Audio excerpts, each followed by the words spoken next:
marka waa loo baahan yahay aqoon kasta inaad barataan oo habka muxuu ahay lacagaha loo dhaqo iyo lacagaha musuqmaasuqa iyo waxyaalaha looga hortago iyo maamul xumada kulli waa mataqaanaa haddana waa gacanta kula jirtaan waaba haysaan baan ogahay maxkamadaha geyseen haddana waxaan rabaa in hore loo sii kordhiyo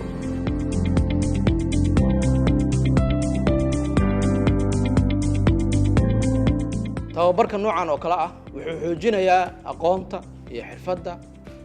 saraakiisha iyo ciidanka ka shaqeeya baarista dembiyada waana sababta aan u soo xulanay oo aan ugu talagalnay inaan leedinkaga faa'iideeyo tababarada noocan oo kala ah hoggaanka baarista dembiyada haddii aad tihiin saraakiisha ka socota iyo ciidanka run ahaantii sidoo kale dembiyada qaybta kale ee tababarka dembiyada lagu galo maaliyadda ama wardoonka maaliyadda waa dareemi kartaan ahmiyadda ay leedahay wax badan ayaa waddankan ka jira oo u baahan in la baaro haddii ay tahay lacag dhaqis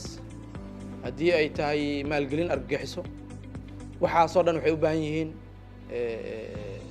aqoon iyo xirfad lagu baaro looga daba tago isla markaana wax weyn looga qabto ama wax weyn looga bedelo faldembiyeedyada noocaas oo kale ah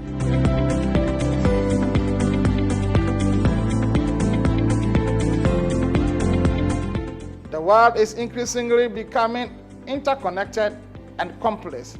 and the ability for Somali police CID personnel to understand and effectively analyze financial transactions has become indispensable.